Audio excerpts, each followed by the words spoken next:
This is Rogers TV. This program is brought to you by Ignite TV. Now you're in command. Visit Rogers.com for more details.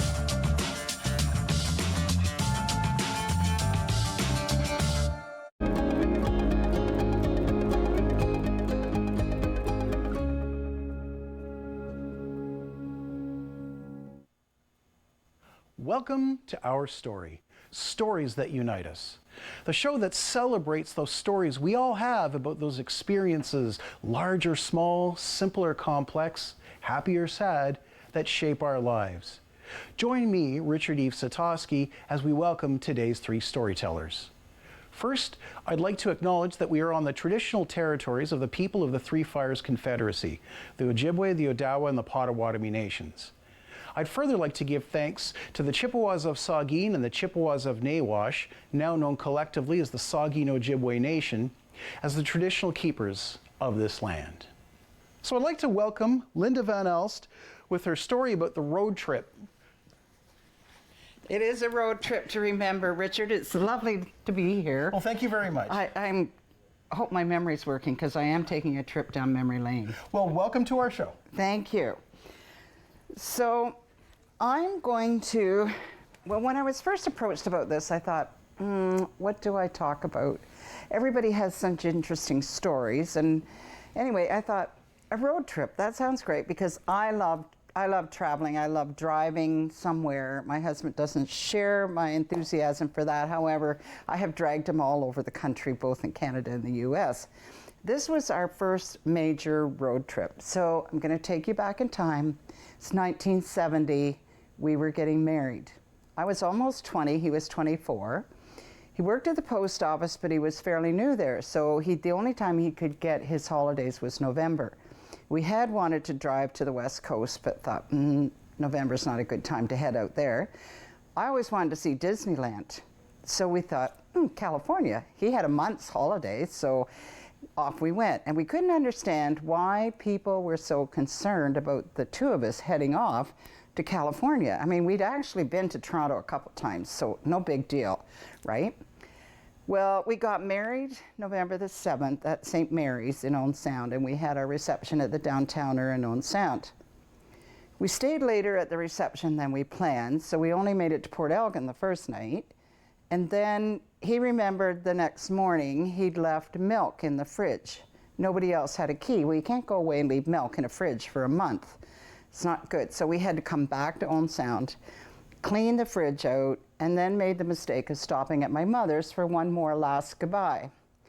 Well, my siblings, who are younger than I am, and my cousins, took it upon themselves when we were busy in the house to go and decorate the car and fill it full of confetti. And I have to say, when we sold that car many years later, there was still confetti coming out of the vents. So we had to take time to clean that out before we headed on. So that night, I think we made it as far as Goderich. Well, at this point, our travel plans that we thought we were going to do so many miles a day, they had gone out the window.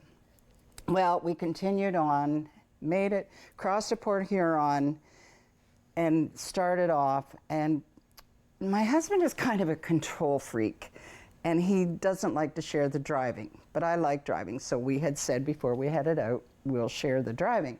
So usually he drove in the mornings. Well, we switched it up. But anyway, this one particular day, it was the afternoon, and it was probably going around Chicago, I'm thinking. And I will admit, I'm a faster, far more aggressive driver than he is as well. So we're going around Chicago. There's not much traffic. I'm way out in the far passing lane of 3 lanes of traffic, and all of a sudden, we're surrounded by vehicles. Well, he's pretty excited, yelling at me to get back over in the slow lane because we didn't exactly know the route either, because remember, this is 1970, no GPS, no cell phones. You went to CAA, you got a triptych, which was like a little binder that you followed, and it besides your route, it told you places of interest if you opened up the flap and the bag. So anyway, we made it through that again, and got through there. And you're driving through the States, and you're seeing things you've never seen before that you couldn't even imagine. Like going past a prison, and all of a sudden there's signs, don't pick up hitchhikers, and there's prison gangs working along the side of the road, picking up litter and stuff. Or you're going, you don't even realize you're close to an Air Force base until there's a plane zooming over the top of you. You can just see it through your windshield as it's coming in for landing, or they're doing training or whatever. Anyway, lots of things to see, lots of things to do. One of the things I remember the most is, again, I'm driving, and I couldn't even tell you, I think this was as we got down further in the States. The name of the place was Bristow, and I remember that because one of my husband's co-workers' last name was Bristow, so I always remember the name of the place. Again, I'm driving, it's a toll road. We decide it's late enough in the day, we're gonna go into this little place and find a motel for the night. Well, I took the wrong exit and I'm coming back out onto the toll road. So again, Keith is a little excited, and he's just, you see the exit ramp for the cars to come back out on the toll road, so he's yelling at me, just go down there, go down there. So there's nothing coming, so I do go down there. Then I realize there's a state trooper right behind me. Oops. So he didn't stop us, and we're going through the town. Well, then he sees a beer store, again, 2 lanes over. So he's saying, just go in there, pull in that parking lot. Obviously, he needed something at that point. So again, trooper's still behind me, but I cut across and got in there, and he never did. They didn't stop us. He's probably thinking, poor guy needs a beer at this point, with his wife driving.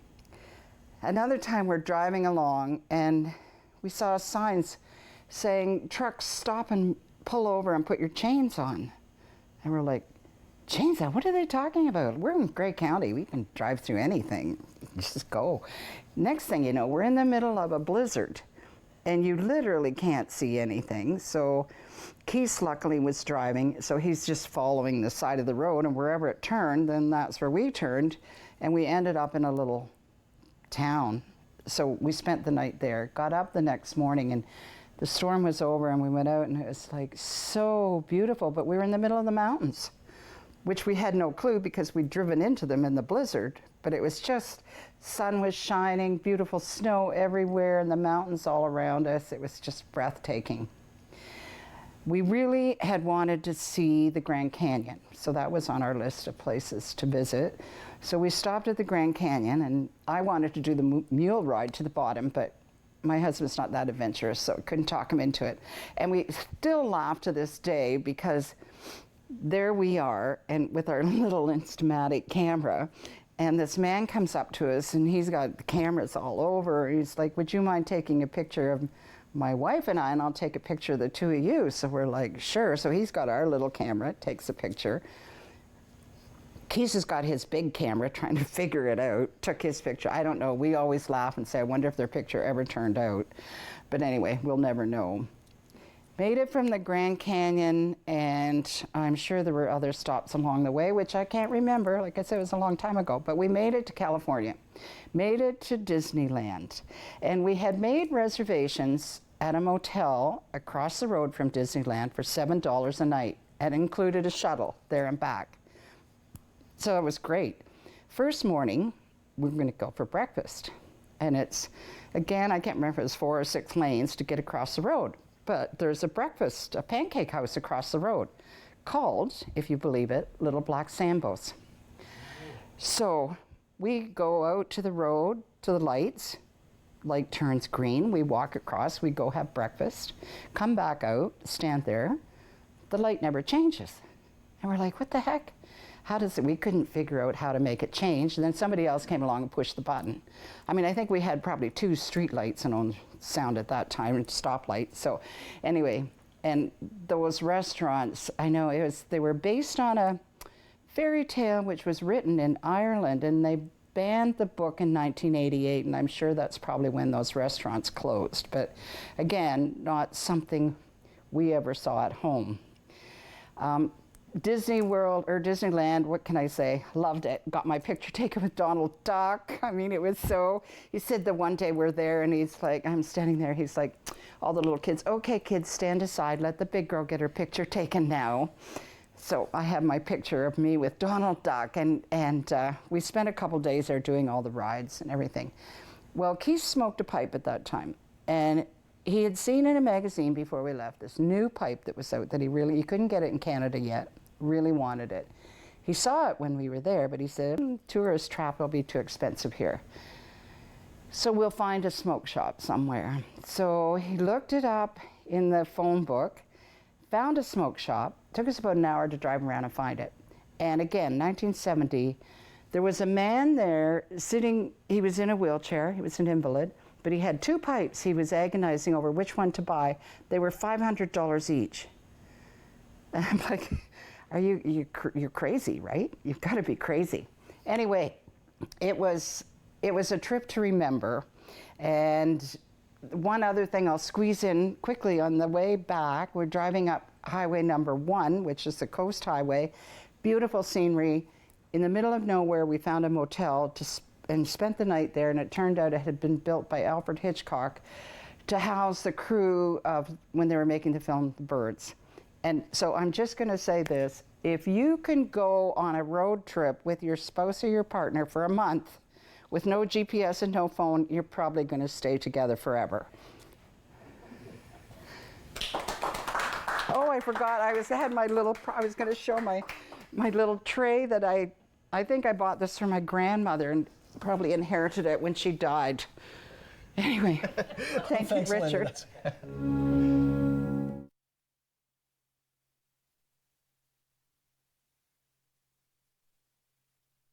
Migration consultancy in a rural community. However, it seems that new beginnings are a part of her DNA. And so, that is the theme for her story. Please welcome Gemma. Hi, thank you, Richard. Hello.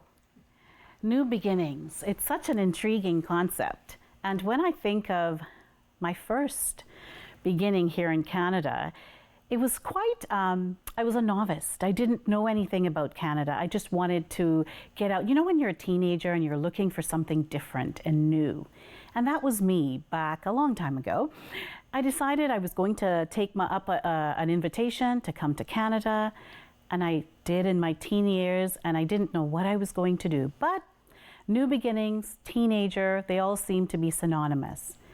And I think struggle was also part of my DNA, because I didn't consider what that meant coming to Canada as an unsupported individual, not sure what I was going to do, but I had to figure it out. And so I did. I was a nanny and I had some wonderful experiences. I studied and I became a permanent resident, and that was awesome. New beginnings, a lot of doors opened up for me at that time. And I had to decide what I wanted to do. But I remember when I was a child, and I always wanted to be 2 things. And this may seem weird for those who might know me. I wanted to be a mother and a wife. Those were my only 2 goals. And then I came to Canada and I decided, maybe there's more out there. But I did soon get married and I did soon have children. And that was fun because I knew I was living at least one of those dreams that I had when I was a teenager. And then I discovered work. And I didn't know what I wanted to do. And I'm sure teenagers out there, you're still trying to figure it out. It will come, and it may not come in the way that you decide or you think it's going to happen, but it will happen. And how it happened for me was that I had people who took an interest in me, and I thought of myself of being able to listen. And 2 things I always think of myself: being coachable and being able to take instruction. And that coachability, I think, is one of the things that got me to where I am today. I remember back when I first got my new beginning in a place where I did not understand, and that was with my job here when I moved to Woketon. And I had no idea what the industry did, but I was given an opportunity. And on the first day, my boss said to me, "You know, I see things in you, and I think you could be the face of this organization." And I thought, well, that's interesting because there are only 2 of us and you're not going anywhere anytime soon. However, she started giving me instruction and she said, "I think if you're interested, you should take this course and you should do this and you should prepare yourself." And lo and behold, I did that. because I didn't know what I wanted to do. And I thought if somebody sees something in me, maybe there is some hope there. And I remember going off to that training, and we were sitting together and we were having dinner.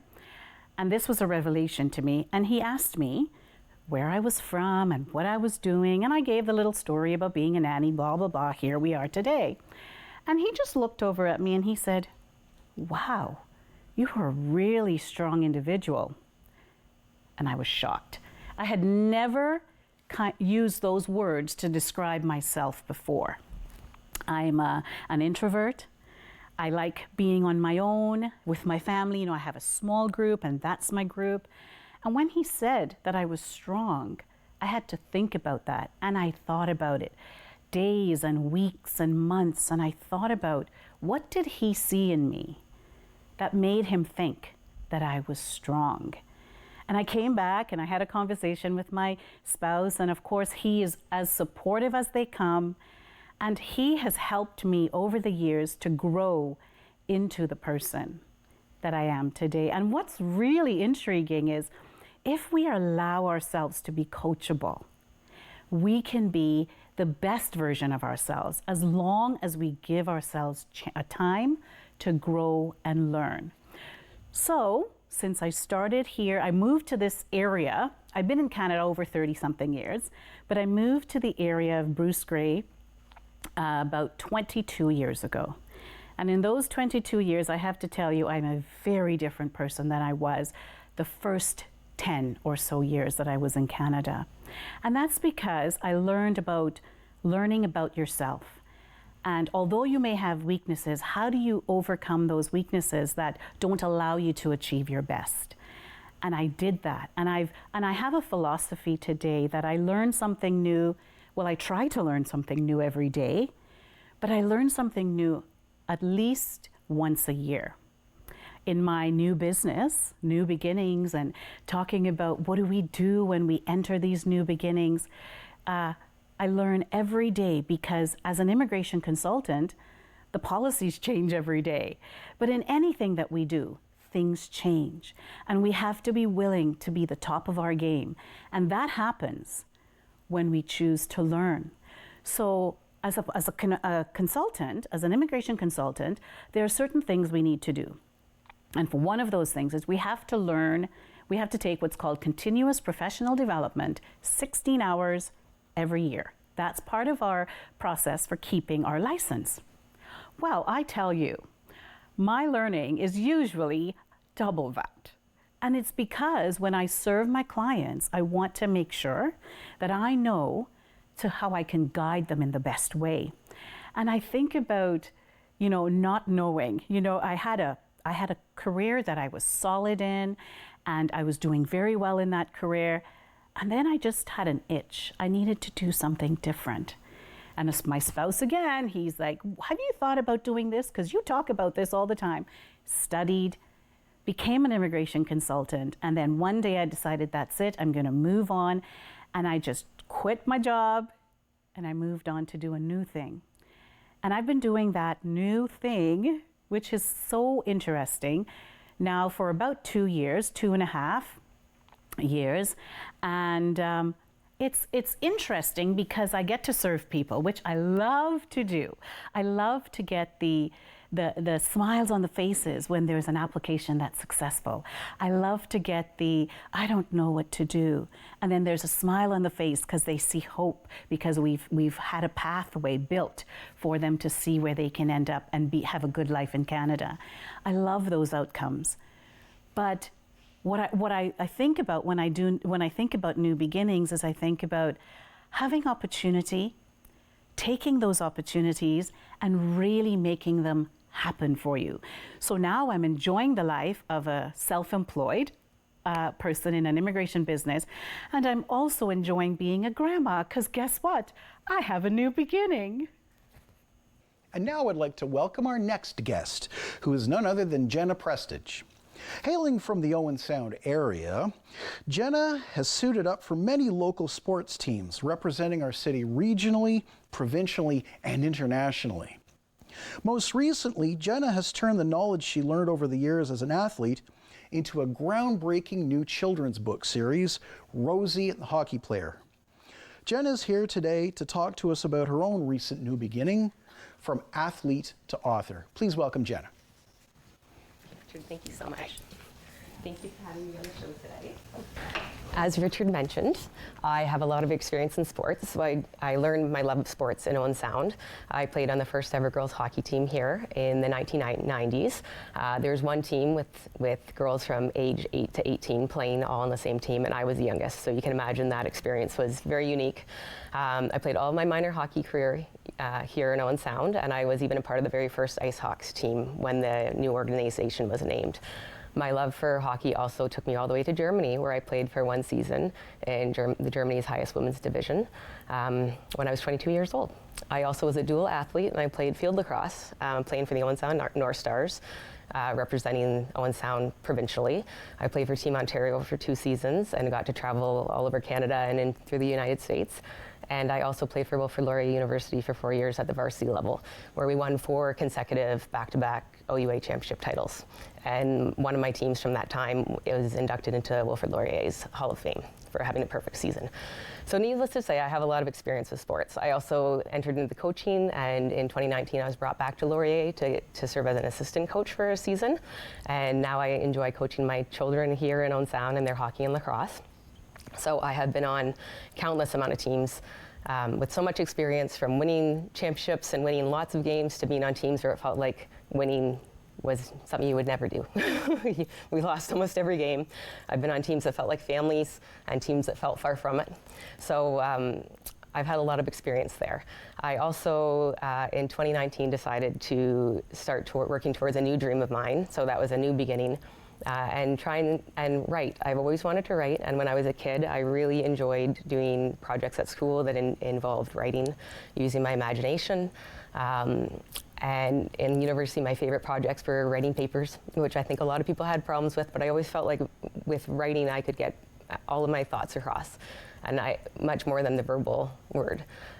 So in 2019, I was on maternity leave with my second child, and although it's a time in your life where you don't have much time, I carved out some time. So every nap time, every early morning, I tried to push my goal forward and actually find some time for myself and time for something I've always wanted to do. So with that, I submitted a few books to different publishers throughout over 2 to 3 years, and I found myself in what I would say was submissions purgatory. I would send out manuscripts and I would not hear back anything, and if I did, it was 6 months to a year. The longest was 1.5 years later, and it was always a no. I think I was at 14 rejections. And fast forward to Hockey Day in Canada in Owen Sound in January of 2023. I went to watch the women's showcase game. There was a OUA university level game, and there was a PWHPA game, which is the professional women before the PWHL league that exists today, that started in January. So they were doing what they call the Dream Gap Tour, and they were trying to expand the fan base for women's hockey in general, but also just showcase the women's game and show that there's talent out there, and these women are incredibly talented and skilled, and there should be a market for a professional game. So I went to watch that at the Bayshore, and it was phenomenal. The girls in the crowds had all of their jerseys on, and they were running to the doors to high-five their favorite players, and they had homemade signs, and the building was electric. It literally was electric. And it was so inspiring as a women's hockey player who's played for 30 years, and I still play to this day, to leave that arena and see what kind of state that it was in, women's hockey in general. And I got home that night, and I pulled out every hockey book we have in our library at home, looking for books of that represented females in the game. And I had about 20 books, and there was one book with a female character as a main character, and one book as a female, as a background character. And also the females, like the background character, was not portrayed as women in hockey are. We are athletes. We aren't worried about how our hair looks under our helmet, or different things about aesthetics. We are athletes, and we want to be taken seriously as that. And I really saw that there was a lack there of that. So that sat with me for a few days, because I have a daughter who's 2, and her name is Ellie Rose. And so within about 2 to 3 days, I just realized I wanted things to be different for her than they were for me, and the lack of inclusivity in sport and representation in sport. I really wanted to make a difference a real tangible difference for the girls who are out there playing sport right now. So I started writing and writing and writing and writing, and every nap time turned into my own time to sit down with my laptop and let these experiences flow. And I use my own experiences of the 30 years playing the game, but I also use my niece's experience. I have 6 nieces who play the hockey right now, and they range from 8 to 15 years old. So they've had their own experiences over the course of years that have stuck with me. And before I knew it, I had a 6-part series of Rosie on all these different adventures, everything from joining a new team to losing in a championship game to taking her first penalty. And when I was done, I thought about it, and I thought, I think there's more girls out there that could use these kind of books and these kind of stories to see themselves represented in a sport where they're not right now. And so I, with my husband's help and encouragement, found an illustrator through Sheridan College's graduate program and teamed up with her. Her name's Emma Gall, and she is phenomenal. She brought my words to life better than I could ever have imagined, and the characters just blossomed under her illustrations. And when we were done, we worked on the first 3 stories. When we were done, we released them at the end of November in 2023, and it just took off like wildfire. Within the first month, I felt like I was on a roller coaster. I really thought that there was a niche for this, but I didn't really realize the full need for this and how lack of representation there was. There's been different girls' associations who are now ordering like bulk orders of books for their players for year-end gifts, hockey tournaments that are ordering books for their players, and there's just messages coming in from all across Canada, the US, and even internationally, just saying how important these books are and how much their kids are enjoying reading them. And it's not just girls too. I find that there are some boys reading, and I think it's also very important for boys to lift up that next generation of female athletes as well, and make sure that they're all within the equity and the same playing level. So that has just been absolutely unbelievable over the last, it's been about almost 6 months now that these books have been released. And I have the first 4 here with me now. So this is Rosie joining a new team. Rosie playing in the Harvest Cup, which is actually inspired by living in the municipality of Meaford. I grew up in the municipality of Meaford, and I was trying to think of a tournament that the girls could play that was reflective of the fall season, and all these apples and harvest season came to mind, so that's representative of that area. This is the Candy King Classic, and it's actually a real story from my own family. We have been playing hockey on Boxing Day for 38 years, and I turned that into a children's story. And the last book that just came out March 1st is called The Superstitious Goalie, because I felt like there's goalies within the hockey community that need a bit more representation and a bit more love. So I couldn't have a hockey book series without having some goalies highlighted in that. So that has been my recent change from athlete to author, and my new beginning over the course of a few years, but really the last 6 months. Thank you, Richard. Well, thank you very much, Jenna. So thanks to Jenna and to all our other guests for their wonderful stories today. I'm Richard-Yves Sitosk, and we'll welcome you next time. Until then, what's your story?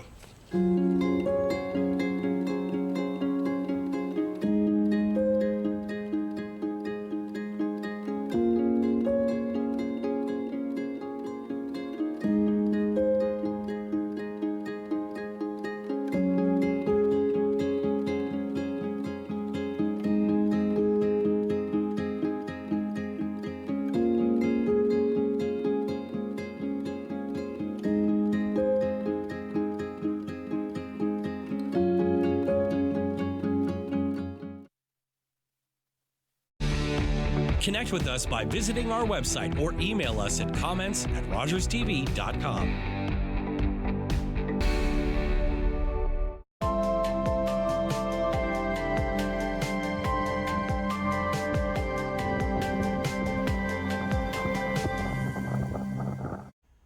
Join us next week. We'll be chatting with Joachim Ostertag about Earth Day events for Owen Sound. Also, Rhonda Mitchell will join us from the Billy Bishop Home and Museum to talk about the Fire and Ice Gala.